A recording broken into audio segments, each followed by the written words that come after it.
Sai Ram, everyone. Sai Ram. Swami has been introducing us the concept of meditation, Dhyana. So he has been telling us that it is a journey of the Antakarna, the inner instrument, towards its real goal, which is Paramatman, which is the fundamental basis of everything in this world. And he has told us that by making this journey, our mind will be controlled. It will detach itself from the worldly objects and desires. And he says the Prakriti and the nature and the life force itself will take on new meaning once we have made this journey and are able to be focused on the Paramatman. And Swami wants us to start this exercise as soon as possible from this moment. That's what he had told last time. So that's where we had paused. We will continue from that point onwards. Sai Ram, Sister Kalyani, please.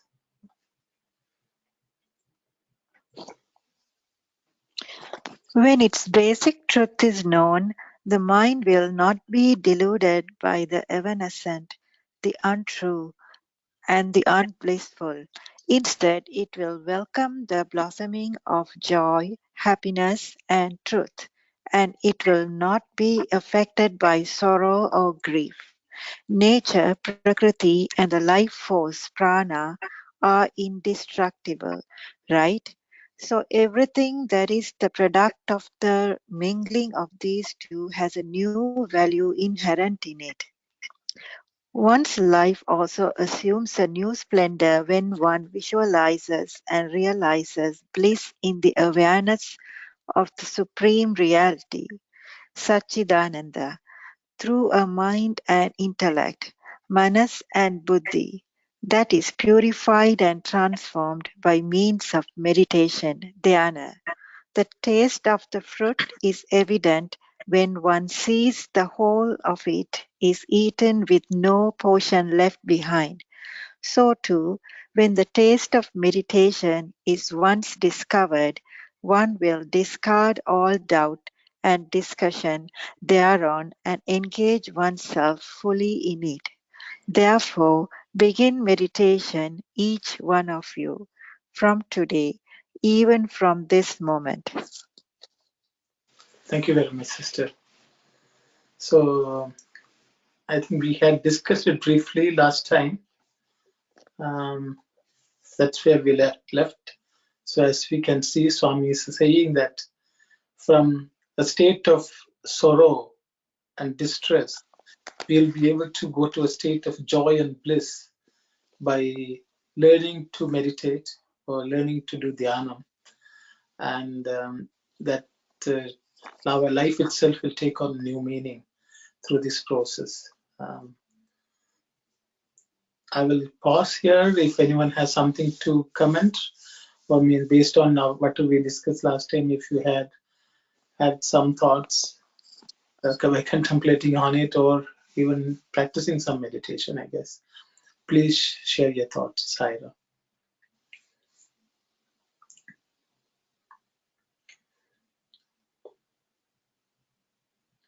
Saira. Yes, Saira Mati.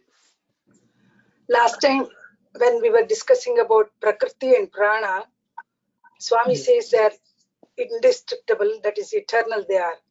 So, but I think you mentioned Prana as the Atma and Prakriti as nature, that is. So Prakriti and Atma, you said. I feel I mean, what Swami is trying to tell us, but I'm understanding in my own way. Here, unmanifested Prakriti and consciousness, prana is consciousness. Both of them are, so far as they are unmanifested, they are indestructible. When once manifestation takes place, both of these, Prakriti and Purusha, you can call Purusha or consciousness, in the light of consciousness, Prakriti starts manifesting itself and evolves. So once this, periodically this happens, universe comes into manifestation, and then this, after like time, it goes back to dissolution. So what here Swami is mentioning, is it the unmanifested Prakriti and consciousness? Is he referring to this? I wanted to know. Sairam. Sairam, Auntie. I think both these are manifested entities because it's a state of duality. Because the Atman, means when Swami says Atman, it is the undivided one. It is not. It is unmanifest in itself. That's the Atman. But when it manifests, I think it appears as two entities. So in this, as the first step, which you said, I think in Sanatana Dharma it's referred to as Shiva and Shakti also. They bring this world of duality, as Brother Sivadas last time mentioned, this permutation and combinations. I think there's another term which Swami uses in other places called Panchikaranam. Panchikaranam, yeah. So there's five basic elements turn into various aspects which we perceive in this world, which becomes the nature. But both, it's the interplay between these two entities is what I understand. But Swami, you can call it spirit and matter. I think so, Auntie. Spirit and matter would be very good. Yes, thank you. Yeah. So I think he refers to this. Once when the mingling of this Prakriti and Purusha takes place, the whole world evolves, the creation takes place, and all the Sattva, Rajas, Tamas also, they come into play. So this is the understanding of what I have. I don't know whether it's correct or not. Yes, Auntie, I think that's our understanding. I think we all say in different words, but yes, as soon as this creation comes into being, the Sattva, Rajas, Tamas, the three gunas are also there. Yeah. But Atman is all beyond all these. Yeah. It is one. It is gunatita, or beyond all characteristics. Yeah. Yes, Sairam. Sairam. Thank you.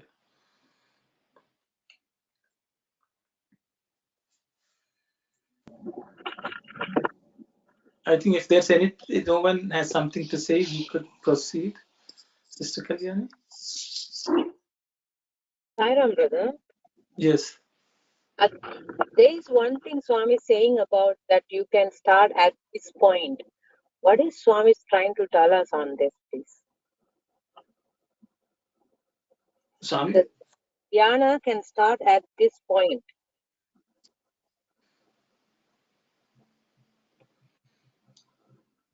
At this point, I think this moment, is it? Even from this moment? Even this moment, yeah. No, Swami is asking us to start. Begin meditation. Swami is giving an instruction, I think. Don't delay, start it from this moment. Okay, good. Thank you, Sairam. No delay, no procrastination. I think that's what Swami says. Sairam, sorry, can I Yes, sister. say something? I tried meditation, but I was not very successful. There were too many thoughts which I was not able to control. And then I was thinking that, like Swami said, when the whole fruit is eaten and no portion left behind, but my monkey mind was thinking other things. And then I was thinking, actually, I shouldn't be taking it in the literal sense, but I thought when I eat a banana, I don't eat the peel. I'm only eating the inside. When I'm eating an apple, I'm eating the peel because it's good in fiber, but I'm not eating the seeds. So depending on the fruit, I'm picking the essence of the fruit. And in orange, I don't eat the peel. I don't eat the seeds. I even take out sometimes the white fibrils. They're supposed to be good in fiber though. And then I'm eating the juicy, fleshy part. But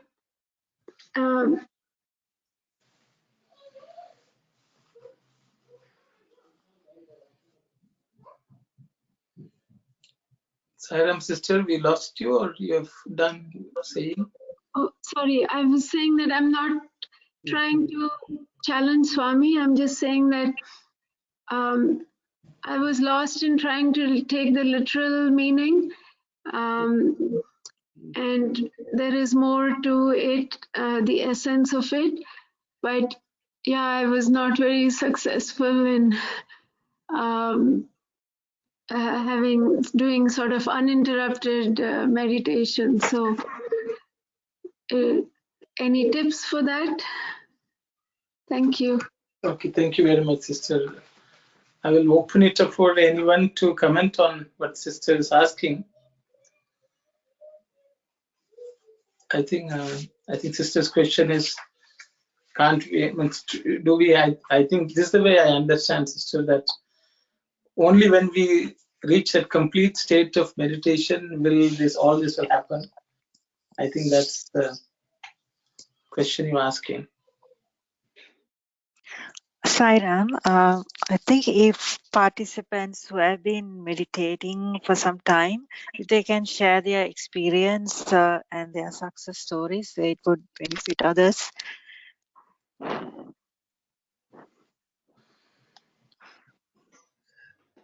Sairam sister, this is Vetri.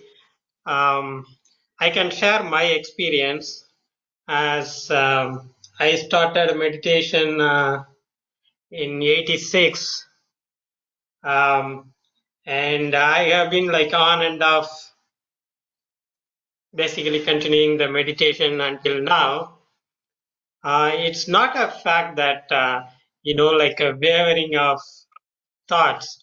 Meditation is, we all know, like we are bringing, like usually like in a minute, like maybe tens of thoughts are running. We are bringing into just one thought, like a vibration, to like basically 7 points, or whatever, like even if you go to Riyadidam, the space and whatnot, like we are going to one point, that's all.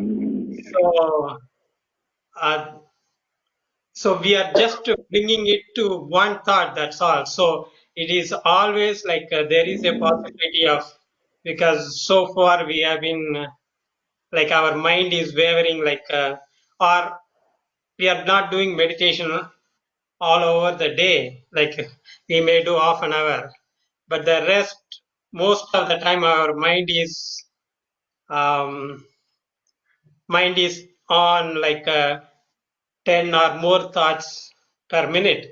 So bringing it to one thought is not that easy. So it is quite common that that like on and off is normal thing, and even like sometime, like even now if I meditate, unless if I am with a group of people meditate together, my mind always goes and come out. So it is a good thing, like we are bringing down our thoughts to one point, but that is also not the end of it. But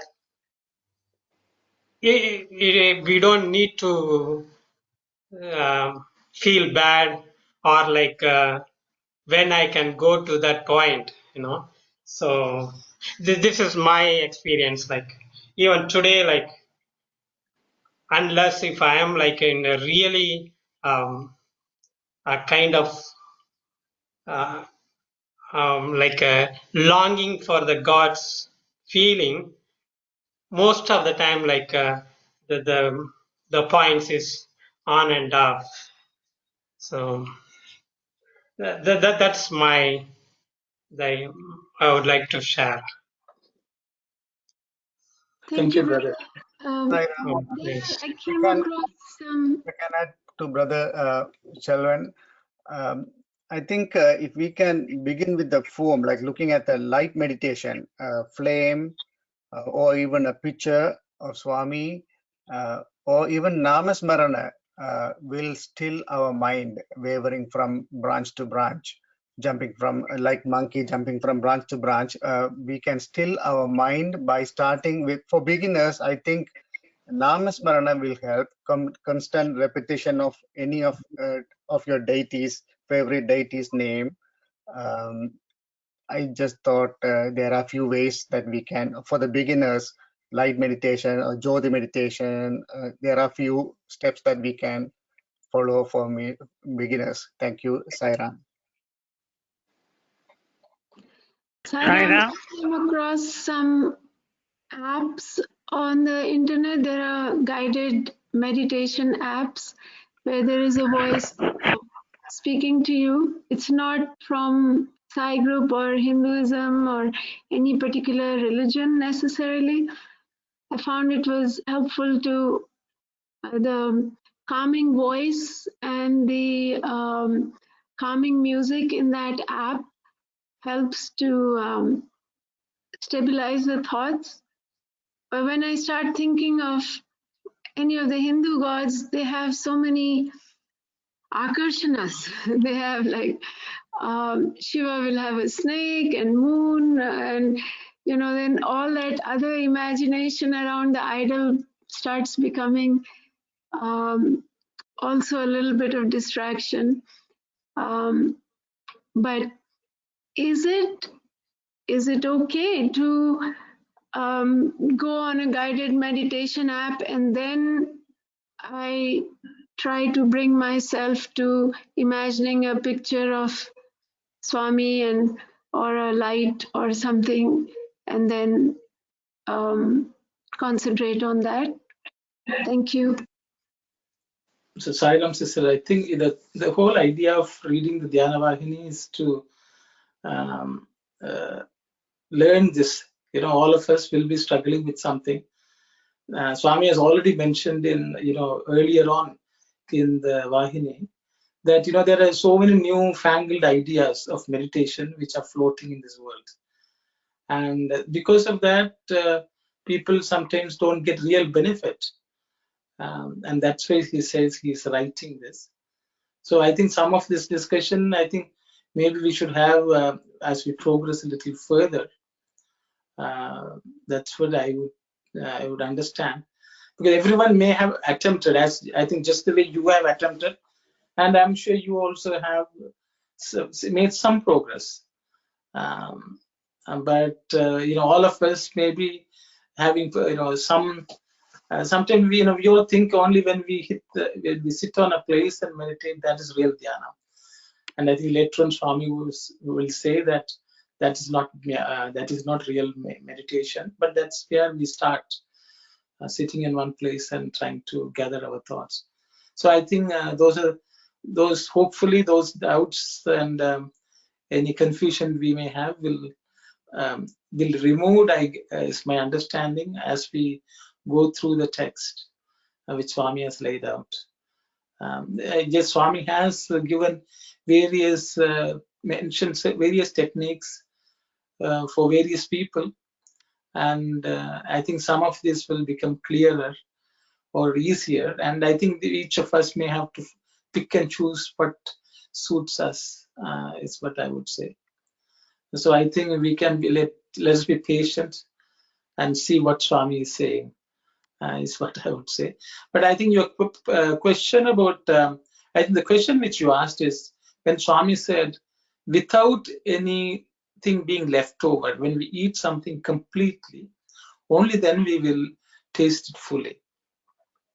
I think what he means is that when our that attempt to do dhyanam becomes a complete activity, when we reach its completeness, At that moment only, all this state of complete joy and bliss, which will be a continuous experience in our life, will manifest, is what Swami is saying. Because sometimes people, why I think the reason Swami is saying is because people do meditation and there is some benefit. And as soon as that benefit comes, people just think, okay, this is good enough benefit, and then they go on with their life, their old ways. And then when something goes wrong, they will again meditate. And then they will go back again to the worldly activities. The mind will run. So I think that is why Swami is just telling us that for anyone who is pursuing this path of meditation, we need to be determined to reach a state of fullness. Only then we will really get the full results of this sadhana. I think that's what he means. But I think you asked about removing the peels and things like that. I think which Swami has already said earlier on, that we have to get rid of the worldly distractions, which I think is getting rid of that means that is removing the peel. And I think this world is full of things which have to be removed and thrown away. And there are things which we have to taste and eat and enjoy. I think that's Swami has given this analogy in many other places of eating a fruit. We need to know what we have to throw out: the peel, the seeds, the pit. These have to be thrown away, and then we eat the fruit. So same way in this world, there are things which have to be given up. I think that's why Swami has used this, my understanding. I will stop here if anyone else has something to add. Sai. If I may add one more thing, please. Happiness is union with God. We are meditating on the Almighty. We have to leave or surrender all our thoughts. I think that will come eventually, silent sitting, and then surrendering all our thoughts in Swami's feet and begin meditation. I think we will progress. That's my view. Thank you, Saira. Thank you very much, brother. So, Sister Kalyani, I think we'll move on, and I think Saira. Meditation should be performed enthusiastically, with full faith and care, and strictly according to the disciplines laid down. If this is done, it will bestow not only all happiness and all victory, but even the vision of the Lord. This is bound to the science of supreme spirituality, Vedanta, and also to the science of nature, Prakriti. These two are different in only one respect. The students of nature, Prakriti, are immersed in the objects of life. The students of Vedanta are immersed in the basic truth of life, and people are bound to both of them. Nature is related to sense objects, Vishaya. Vedanta is related to one's self-reality, Swarupa. If people desire to transform their lives, internal as well as external, into one of splendor, meditation is the best spiritual discipline, sadhana, they can adopt. Okay, thank you very much, Saira. I think Swami is further, elaborating on the benefits of dhyana and the amount of effort, and we have to expend, on this sadhana. I think Swami is wanting us to understand, and he wants us to also understand that through this, the external world and the internal world will be made into one united whole, which will give us total joy, rather than separate, enjoying them separately. One the external world, one then the other being the internal world. It is. I think that's what Swami is trying to drive home to us. I will pause here Others can share your thoughts, please. Saira.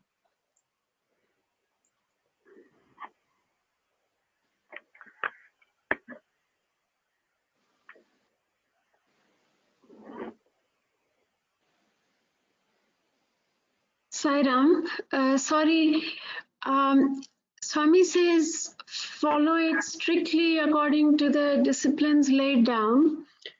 And usually I've heard elders say that early morning is the best time and things like that. Practically, though, I find that sometimes I need meditation in the middle of the day. Like it's crazy busy at work, and sometimes I don't have time to eat lunch. But I find that if I close my eyes for 10 minutes, and I even don't eat anything, just that 10 minutes of, then that's when I find that if I'm trying to meditate, like, or maybe the word is concentrate on something that is not related to my work, not related to lunch or anything like that. I don't go to the lunchroom because there's a lot of smell there. So I actually sit in my own clinic in one corner and quietly close my eyes and try to think of a candle burning or something. It really rejuvenates me. And even if I don't eat anything, I find it so helpful and productive after that. But it's not really meditation, and it's not sitting on the floor cross-legged or chanting. So I don't know if that's the proper technique or not, and if I'm violating anything. Sairam. Sairam, sister. I will let anyone else who wants to comment on this, please go ahead. Sairam, as Sister Kalyani said, she's able to concentrate, but that is not called meditation. Actually, meditation flowers and reaches a real maximum point. It takes a very long time. But first of all, we have to quieten our mind. What you experience, Sister Kalyani, I feel that is the mental peace. When you have mental peace, your mind is calm, you're able to think well. When you think well, you can do your work also properly. That's what I feel. That 10 minutes of silent sitting makes your mind calm. That is one step. Like little by little, we prosper in the field, and finally there will be a time when you will be able to do meditation. That is the way I'm also trying to do. I'm not able to reach success, but quietening the mind, sitting and do silent sitting, it helps me a lot. Thank you, Sairam. Sairam Auntie. Just a small clarification. It's Sister Vasudha who had made the comment. Anyway, thank you very much. Saira, this is Vetri again. What sister is doing is really nothing but a meditation only, because the real meditation is the thoughtless. That is like there is no any like two things, just like a non-duality. I am God, like, or the God is me, or the God is everything. So if you go into that spot where everything disappears and only like the we become like a god, that is the final stage. That most of us is very difficult to go there. But then the one step before, where she is saying like even if she doesn't eat, she gets the energy, because we are putting so much thoughts, or thought process is going on from say like a morning to lunchtime while in the work atmosphere. And when she brings down the thoughts to maybe one or two, or looking just the one picture or idol, or saying some mantra, we are bringing down to one thought. So that itself nothing but one step before meditation. But even that if we do, our like a potential can go like a tenfold. Even like whatever we do, there is a perfection. Even if we bring our thoughts to just one, so we can't say like what is the benefit. Like even if that mind disappears, but whatever she does, like a 2 minutes says like some rest or looking at a picture or enjoy something, she's actually bringing the thoughts to one or two. So that itself, I think it's nothing but a meditation. Sairam. Sairam, when Swami said strictly according to the disciplines laid down, my understanding is so far he hasn't said how we should be doing the rules and the methods. So I'm guessing Swami is going to tell us how we should do the meditation. Is that correct, brother? So should we delay any discussion of which is correct path? I think so. It's as much as possible. See, we all have learned from variety of sources, how to do meditation. And we may even think that we are making progress. But I think, as Swami has said, are we without any distress or sorrow is the question. Because until we taste real meditation, we may not be tasting. So I think we will pause the discussion of whether we define something as meditation or not, until Swami sort of elaborates on how do we know that we are doing the meditation. Is this the right way to progress? I think we could. I think maybe that may be more fruitful at that point to discuss. Sairam, in the coming paragraphs, Swami is going to explain how we have to do the dhyana. He has very clearly given instructions. Then we can go according to that. I wanted to tell you, this we are bound to the internal as well as the external things. Like one is going inside spirituality, Vedanta, and the other one is Prakriti. We are immersed so much in the objects of life that takes us to the Bahya Prapancha, Bahya. Then internal also is going inside, that is Vedanta, taking the path of spirituality. But both are important because we are bound to it, bound to both of them. Swami is saying that. And when internal and external, when combined together in one meditation, that's the best spiritual discipline, Swami is saying. So I think it's very clearly mentioned here that how we can combine both. Taira. Thank you very much, Auntie. Thank you. So we will move on to the next section, Sister Kalyani. The method of meditation. The place for meditation should be a little elevated, an inch or two from the ground. Place a mat of darba grass, a matty long grass grown in India. On it, spread a deer skin on the mat and lay a thin white cloth on the skin. Sit on it in the lotus posture, Padmasana.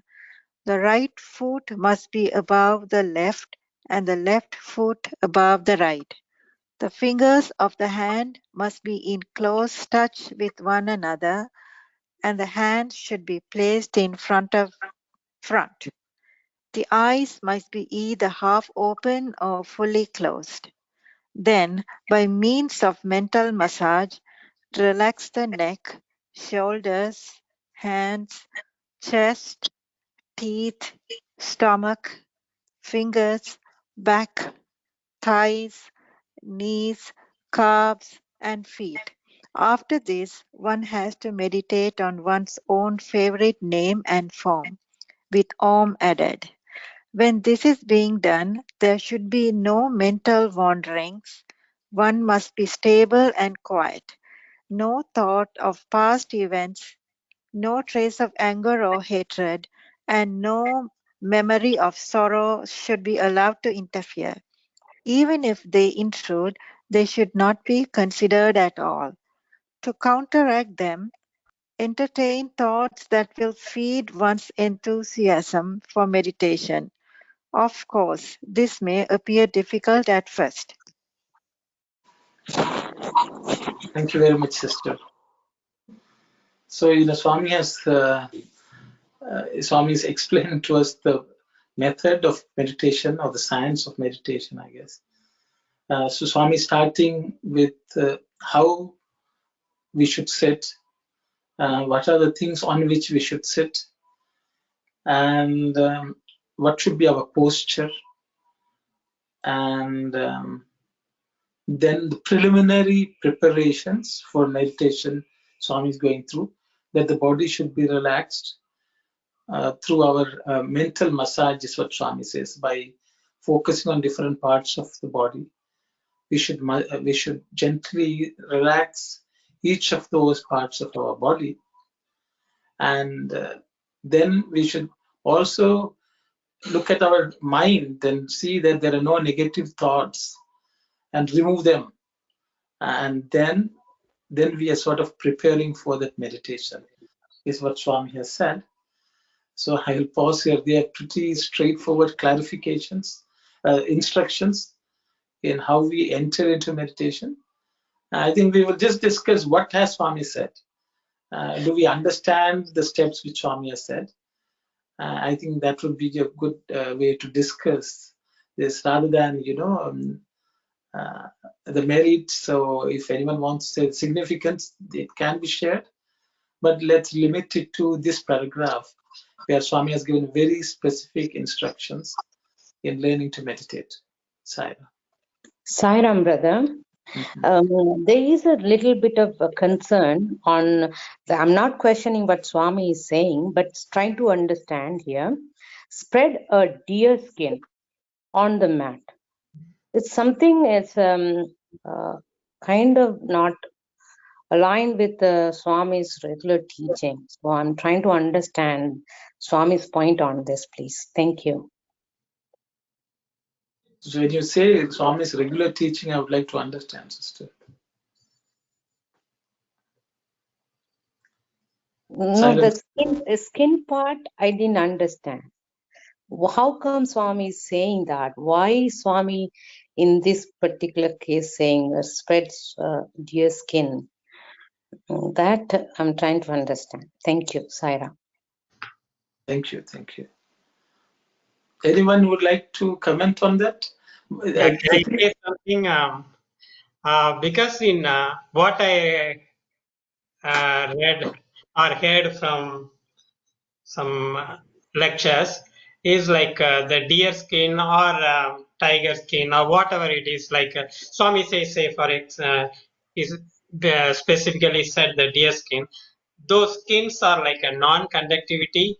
So when we are in meditation, say like even if the first step Swami says is sitting in Padmasana, even if one sit on the Padmasana, then we get like slowly the energy, like instead of going out, slowly the energy builds up in our body. And in our meditation, like our energy will become so dense. So we don't want to, if you are sitting in like a normal ground, all our energy will be grounded. So those those times like a deer skin might be like a easy one to get it. So that's why, but I don't think like we have to be very specific on it as long as it is a non-conductive material. We should go, but the importance is sitting on the Padmasana, because sometime I sit in Sukhasana, sometime on Padmasana, but now I can see the importance of the Padmasana. Like even the backbone, all like if by default, all the 33 bones become very straight. So we don't need to even worry for aligning. So those are the important key things I think. So like sitting on a deer skin or any non-conductivity mat, I think it's both are same. Okay, Thank you very much, brother. Thank you very much. So there are three things which Swami has talked about in terms of laying on the ground. The first one is dharba grass mat. The second one is the deer skin, and the third one is the white piece of cloth. Those three, as Brother Vetri has already explained, are supposed to be insulators, so that the energy which in the body and the earth is not short-circuited. That it's an insulation, but even though it's people may understand what sort of insulation it is, it also, the three also to some extent reflect the three gunas, because each of them will absorb some aspect of our quality, but they will not hamper the meditation. That is also another aspect which Swami has at different points have discussed that. I think sister's question was about the use of an animal product.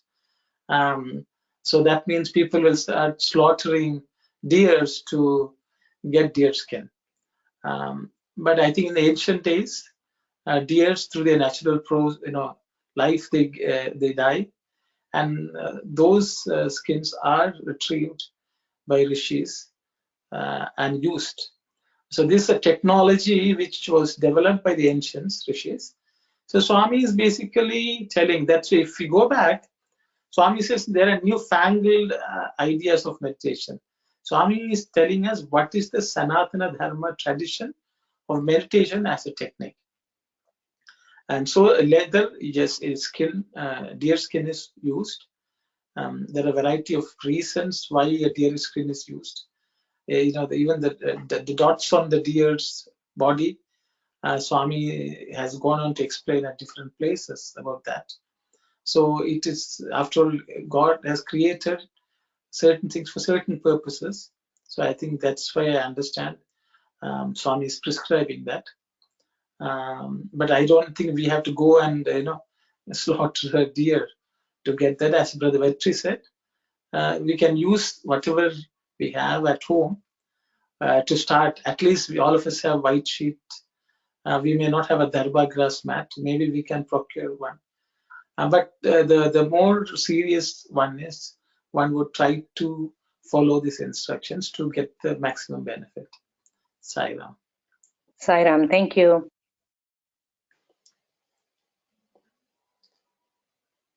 So I think Brother Vetri has already explained the posture and so on. So I think we could move on. If anyone has questions later, we can ask and we can discuss them. I have this very specific question. So Swami says when you're meditating, you should say meditate on the name and form and add Om. So I find that when I try to say, Om Sri Sai Ram, and I'm repeating that and I'm trying to meditate, I almost don't know what to do with my breathing. Automatically it kind of tries to coordinate with, I'll say Om Sri Sai Ram as I'm breathing in, and then Om Sri Sai Ram as I'm breathing out. But then I eventually feel like I'm hyperventilating, and I don't know, I feel like this is a obstacle that's kind of come up. So I don't know if there's any suggestions for that. Swami has not discussed about breathing yet. I understand. So I see that if you say things loudly and using breath, it can interfere. But you don't necessarily, I think, you can even mentally chant the name. I think that's also a practice. I think here Swami is, I don't think Swami is speaking about asking us to chant it loud. It is it's more mental than physical, so I don't know whether the breath would be impacted by that. Okay, so it's a mental japam, so it's not necessarily with the speech. Okay, that's my understanding. Others can share your thoughts, please. Sai Ram, here in the second paragraph they say, then by means of mental massage, relax the different body parts. So the meditation app that I have on my phone, the voice actually keeps saying this. It starts from one and starts from the toes, goes up or up to down, and you're sending this message to yourself. And after that is when I start turning off the app and trying to think about Sai Ram or just Om or something like that. That's how I think my body relaxes and my mind relaxes, that I don't even need the lunch during the lunch break. But very soon, with all the noises around, and it's hard to find a quiet place always in life, and that's when the mind starts wandering. But it's not always possible to sit in Padmasana. After a while, my legs start tingling, and then it's numb, and my toes are numb, and then my mind is more on the posture than on the Namasmarana. But thank you for all the tips everybody has given me, and I will work on that. Sai Ram. Thank you very much, sister.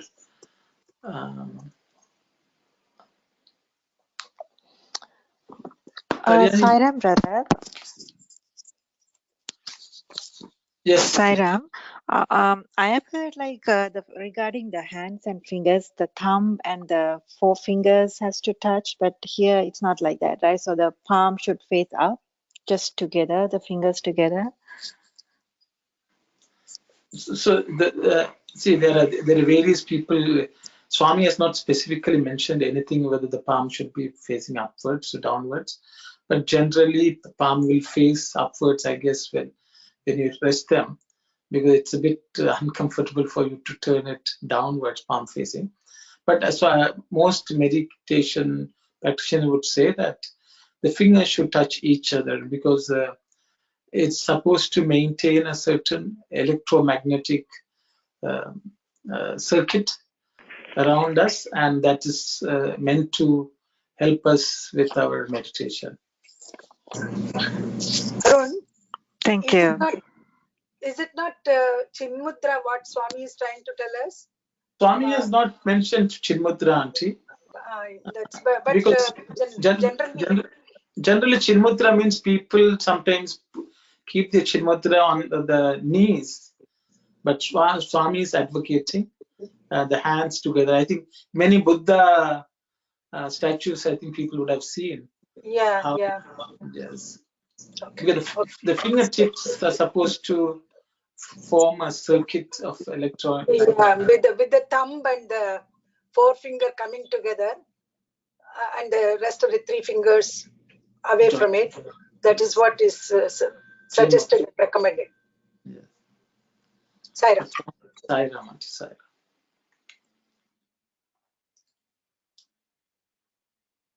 So shall we move on, if it's okay? If Sai Ram, sister. The best time for meditation is the quiet hours between dawn, between 3 and 5 a.m. One can awake, say, at 4 a.m. First of all, sleep has to be subdued. This is very necessary. In order to keep the hours unchanged, one may set the alarm clock for 4 a.m. and rise.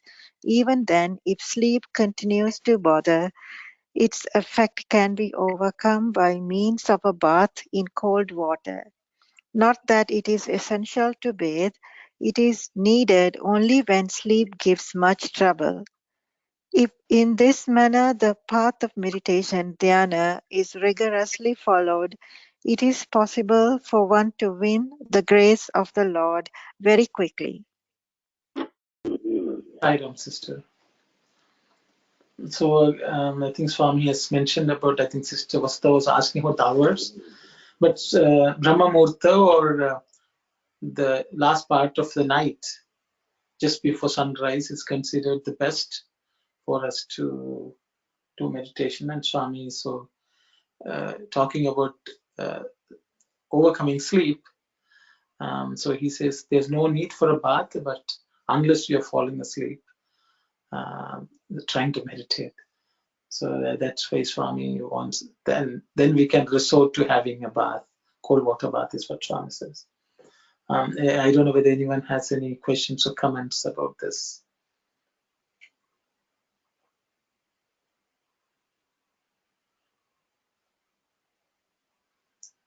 Okay, I think it's very specific. We will move on. Saira.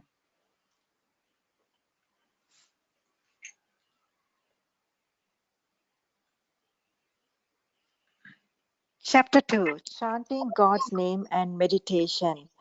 Spiritual aspirants, sadhakas all over the world will naturally be engaged in repetition of the name, japa, and meditation.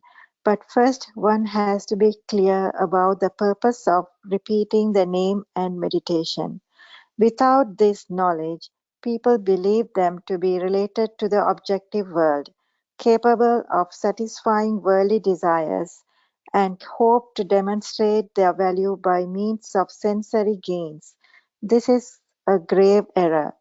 Repetition of God's name and meditation are for acquiring one-pointed attention on the Lord, for casting off sensory attachments, and for attaining the joy derived from the basis of all sensory objects. The mind should not be wandering in all directions, indiscriminately, like the fly. The fly dwells in the sweetmeat shop and runs after the rubbish carts. The fly that has such a mind has to be taught to understand the sweetness of the first place and the impurity of the second place, so that it may not desert the sweetmeat shop and pursue the rubbish cart. When such teachings is imparted to the mind, it is called meditation. So thank you very much, sister. So Swami is, I think Swami is talking to us after we do the preparation, as previously mentioned. Swami is talking about how we should chant the name and also meditate. And before Swami goes on to it in detail, I think Swami just warns us that japa and meditation should not be pursued for the sake of worldly benefits. Then he says it is a grave error.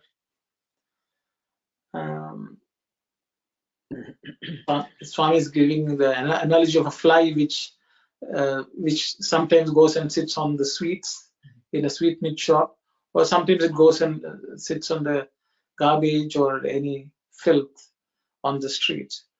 This is the way our mind runs about here and there. I think so. From this, what we can, at least what I understand, is that even before we hit the mat for meditation, we have to be working on training the mind, because if the mind is usually going after this and that on a regular basis, when we sit for meditation, the mind will still continue to do what it is normally prone to do. I think that is why it is important that this training of the mind may have to even happen at other times, at all times. Otherwise, it's very difficult to control it when we sit for meditation. And I think it's the same thing applies. If you have the practice of praying to God for this or that, when we sit for meditation also, that habit will again creep in, asking God, give me this, give me that. So it may be very difficult because we associate God with solving all our material problems. So then it becomes a problem, is what I think. I will open it up for anyone to comment or discuss. Simon.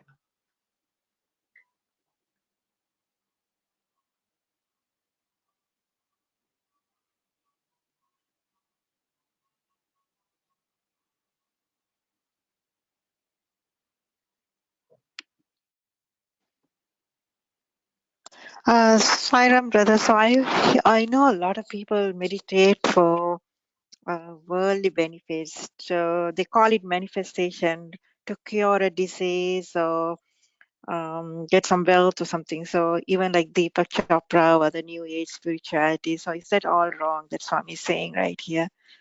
Yes, it is a big grave error. See, unfortunately, that's why I think earlier on, Swami said there are newfangled ideas of meditation. Because people won't take up meditation only for material success. So then Swami says that may not necessarily help because it's an error by itself. So that is the reason. That's why I'm silent. So what is the state of mind supposed to be then to start at the meditation? We know we are not supposed to think of all those negativities, but still, what focus we will start like sitting or to start the meditation. Just trying to understand. Thank you, Sairam. Sairam, sister. So I think sister is asking what should be our state of mind when I will ask anyone, based on what our Swami has said, do we have a good idea as to what our state of mind should be when we sit for meditation? This is Sairam. Can you hear me, Saira? Can you hear me, Saira? Yes. There's people might think that self-realization means leaving the body. It is not. While in the body, we have to realize ourselves, to know that we are basically Atman. We are not destructible. We are indestructible. So we are the permanent life in and through the whole universe, and we are that. We are God, Atman. To know that, we have to meditate. We can meditate.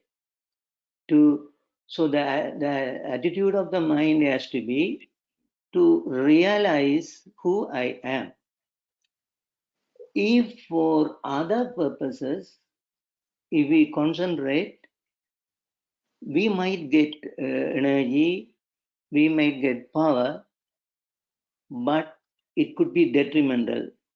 It could be someday it could make us mad also sometimes. So we will be using that concentrating power for other worldly material, worldly things. So our intention has to be pure, to know our reality, which Baba is saying, you are the Atman. So when we are rooted that principle that we are the Atman, so that's the important spiritual aspect. Baba again and again saying that. So anybody who likes to meditate has to have that intention to know. Let me know myself. That is I am saying not. I am saying from what Bhagawan is saying everywhere. Thank you, Sarah. Thank you very much, brother. Anyone else would like to say anything, please? Yeah, I would like to ask a question on that. So if some people say they can cure a disease like diabetes or cancer by meditation, so why not do that? Okay, so I think, sister, in this case, Swami is talking about the name and form of the Lord.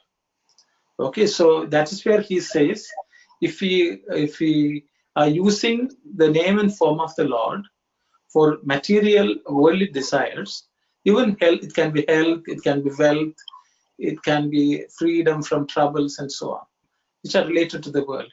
Swami says it's a grave error. I think it's even just going and praying to God itself. I think it's something which we all have to pause and ask, how are we using God?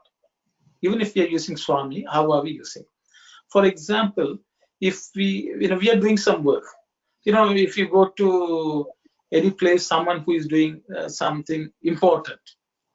Then they will have few helpers, or some in other place they will have a servant. Okay, they will say, go and get me this. So that person will go and get it. Then he, can you lift it up for me? We will ask them to do things so that we can focus on what we think is important. Unfortunately, that is the way we treat God. We give importance to something else, and we use him like a laborer. You come, give me this. Only in this case, we have to beg, or we ask him very nicely. So we say, oh, I am praying to you, give it to me. But the reality is we do not give the level of importance to God, the same importance which we are looking for. If we want health, we want to give that more importance than even God. If we want wealth, we want to give importance to wealth, and we think God, he is like a gopher, go and get me this, go and get me that. Unfortunately, I think parents will complain. The children are always coming and asking, get me this, get me that. So the thing is, people use God for their personal ends. So if we develop that kind of relationship, we can never meditate, because meditation's purpose is only when we think we want to attain God. We want only God, nothing else. So that habit has to be developed. Without developing that habit, I will go back to the same habit. We will say, get me this, get me that. The mind thinks, it's like, some people you can see, they'll throw a ball and ask the dog to go and get it. So the dog will run, get it and give, and they will say, you are a good dog. And then, that kind of behavior we should not develop with God. And without getting rid of that habit, meditation will not come through. Because whenever we sit, the mind will start asking for things. So that is my understanding. So the thing is, when we do meditation, the goal of what we are seeking should only be God and nothing else. And to get to that point on the meditation mat, we have to train our mind before we go and start doing meditation. That's what I understand from here. But I will pause here, and others can share your thoughts. Yeah. So I would like to add Thanks up. so much for the clarification, brother. Sairam, sister. I would like to add also, like a sister asked about, why not we use the meditation power to help us or others. We know Ramakrishna, or even Ramakrishna, or even Ramana Maharishi. They have got cancer in their end of their life. Whoever goes to their places, whoever visits them, they get cured from their diseases. That means regardless, like whether they want to use it for themselves, but the immediate benefit of meditation is we get a power which we can use it for, but we are not supposed to use, say like saints, they don't want to use it for themselves. Instead, they want to use it for others. Otherwise, Ramana Maharishi or Ramakrishna or some other great saints would not have died because of their diseases. But they used all their meditation power to help others. So it is like a imminent benefit that whoever does meditation, regardless whether they use it for others or themselves, the meditation, it is like inherited. The power is inherited. But of course, as we discussed, once we go to that stage, I'm sure we may not use that meditation power to heal ourselves, because that stage, like it's highly elevated, and I'm sure when we become that stage, like we want to use that power to help others. So I think, as Sister said, like why not? We can do meditation and gets that power and helps the others. So if we are thinking that way, also, I think it's a great point to think about. Think about that. We can learn the meditation and. Why not? We can help others. No? Sai Ram. Sai Ram, brother. Anyone has something to say? So, Sairam, correct me if I'm wrong. So, Swami's first of the 9-point code of conduct is in daily meditation and prayer. So, there is definitely is different from meditation. Prayer is different from meditation. I think this is my understanding. Correct me. So, prayer is chanting mantras or singing the glory of God, while meditation is done connecting God or contemplating on God silently without any mantras or anything. Is that the main difference between meditation and prayer? Both are connecting with God, but one silently and the other one is chanting, right? Am I right? Anyone would like to comment on Brother Surya's? Sairam. As I said before, that meditation and seva and prayers and meditation, these three are interconnected. First, service. Service is doing things that is purifying our heart. That means that get rid of the bad qualities and taking the heart clean. After that, we are chanting the name of the God is making that our mind that it was one-pointedness. The wavering is not there. It's going straight to God. It's into that one-pointed. That if you get the one-pointed to that Swami's place, that you can next is the meditation, like concentration, contemplation, and meditation. These three are integrated. This is the way that to meditation, I guess. Thank you, Sarah. Sai Ram, Brother Surya Kumar, I think you asked based on the 9-point code of conduct. In the original charter, the first statement basically says everyday meditation and japa.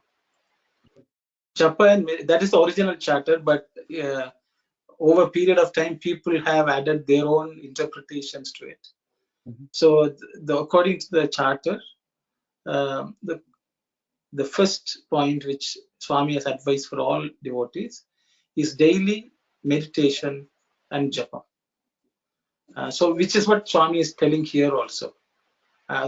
What Swami said was consistent, but people have, I think because those dhyanam and japam was there, people wanted to translate it, and that is how I think you have ended up with meditation and prayer.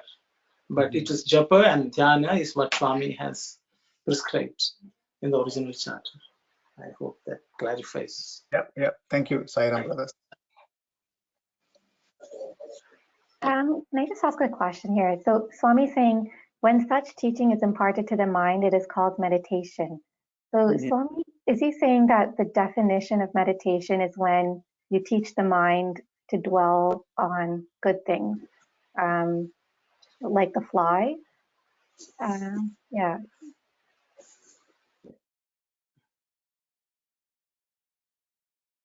Yes, that's my understanding, sister. But I will open it up for anyone else to comment.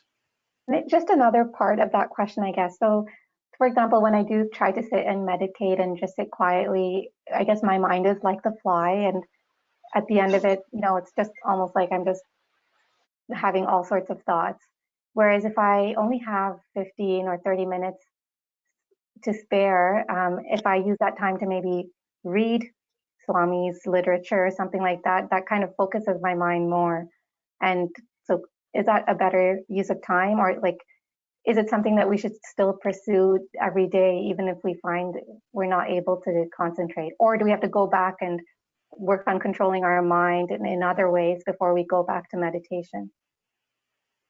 So I think, so I will comment. I think it is all about preparing. You know, even though you may, even though you go about in your life, daily life, once you take up meditation as a sadhana, at all times we have to remind our mind that the goal is to only think of God. Because unless we train the mind, it is almost impossible for us to attain that as soon as we sat on the white piece of cloth to do meditation. Because the training of the mind has to happen at all times. It's like a truant child. If you don't train the child at all times and suddenly you say, come and sit in the class, it will not be able to sit. So the training of the mind has to continuously happen. And I think that's what Swami is saying. Such teaching should be imparted to the mind. So that means we should constantly tell the mind, don't sit on things which are of the world. That is a teaching which has to go on. And only then we can reach the state of meditation is what I understand. So that training is a continuous process, not only during our so-called meditation. So that type of training of the mind is what Swami is calling the meditation, is what I understand. Okay, Sai Ram, if anyone else has something to add or comment, please go ahead.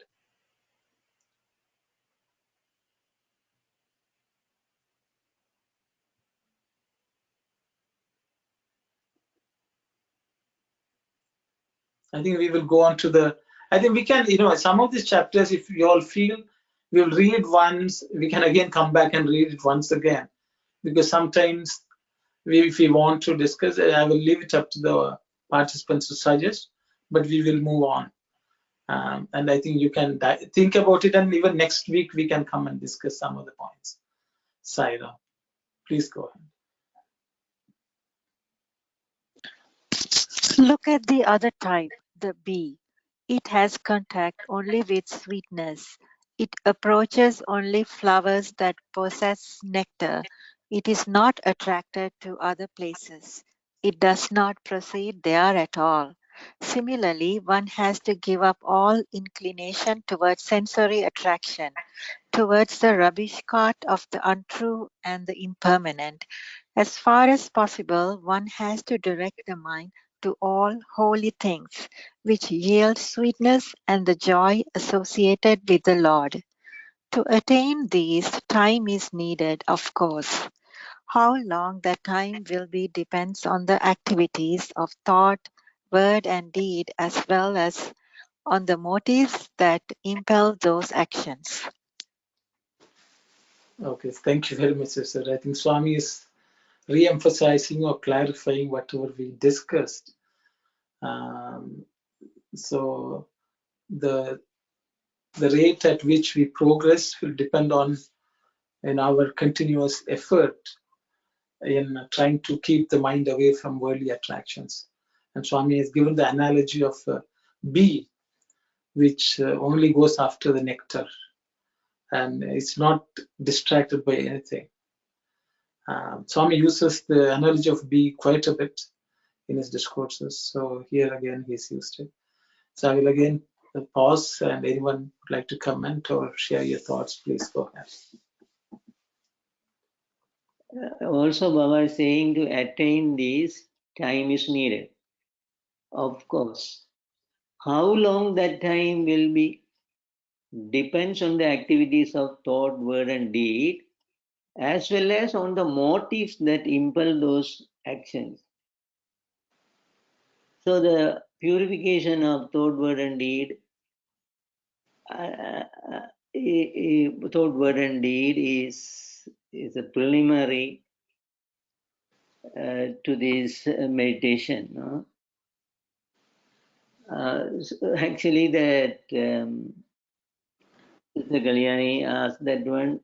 So first our toward sensory attraction, say similar, one has to give up all inclination toward sensory attraction, toward the rubbish cart of the untrue and the impermanent.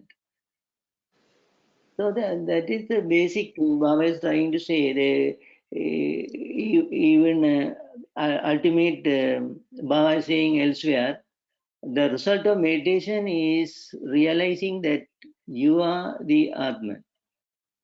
And in many places, Baba has said that one. So when we discriminate what is true and what is untrue, what is permanent and impermanent, that will give the qualification for us for the meditation. So inquiry part comes here as a prerequisite for meditation. That's what I am thinking here. Thank you, Saira. Thank you very much, brother. Hi, Ram.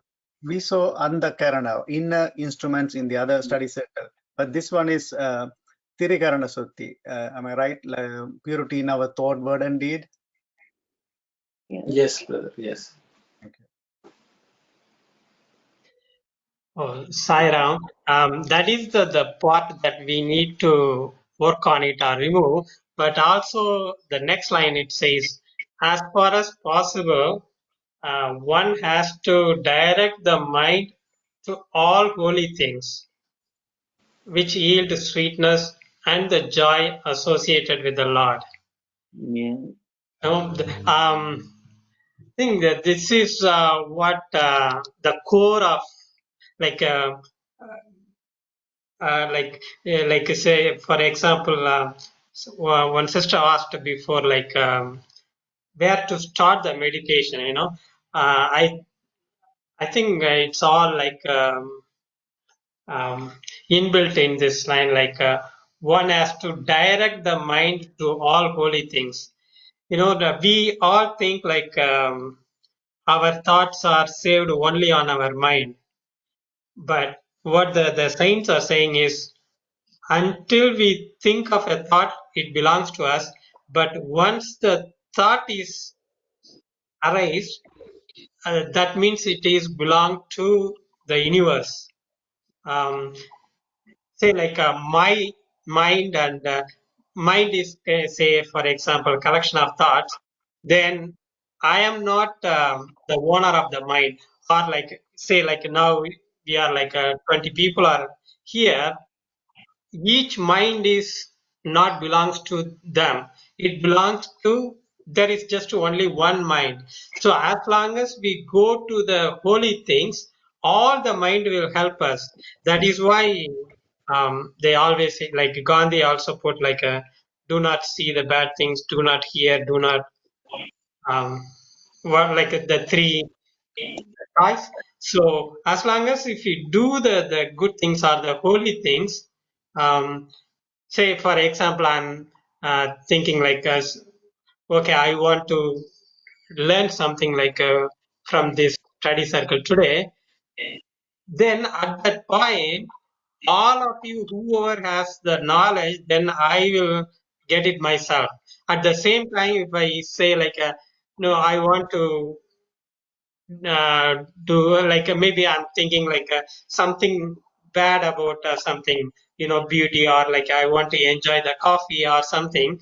Then whoever on that because the mind is same for the universe, whoever thinking on that also helps them, helps my idea, and then I will go towards on that path.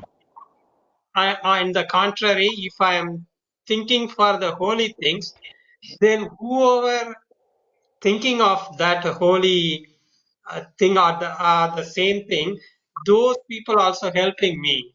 So I think that is the essence of it, is to um, think of only the holy things or the good things which helps us as well as others. But at the same time, if we seek something bad, then those who are all in the bad people, doing the same thing. Those people helps me as a tool to act upon it. So the point I'm making here is to, we should always think of good thing only. Then that will, like, not only my effort but also the good people, all the good people effort will help me to attain.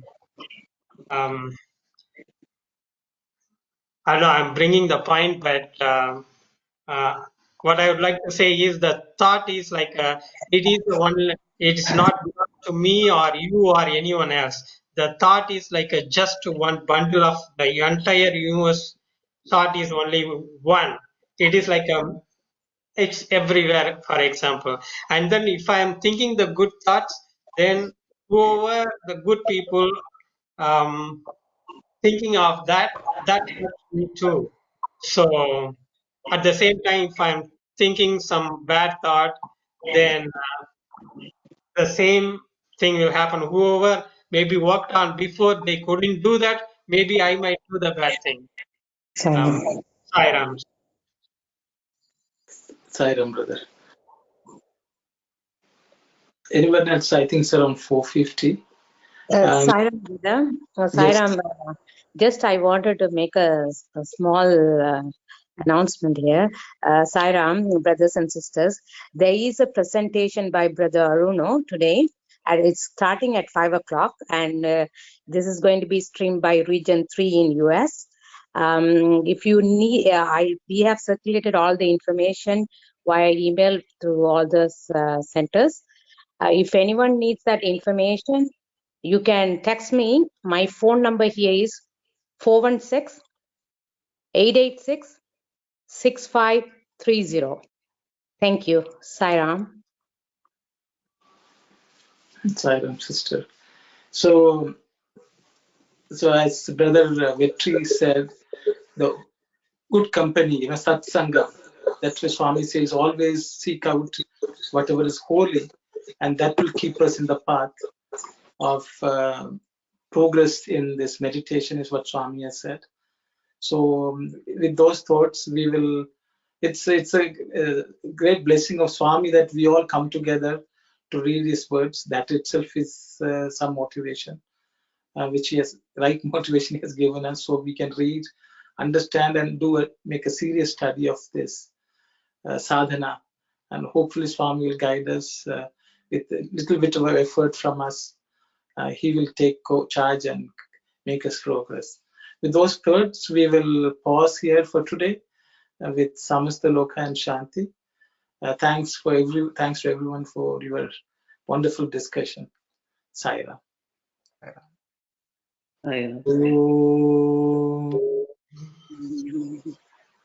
Samasta Loka Sukhino Bhavantu. Samasta Loka Sukhino Bhavantu. Samasta Loka Sukhino Bhavantu. Om Shanti Shanti Shanti. Thank you, Saram.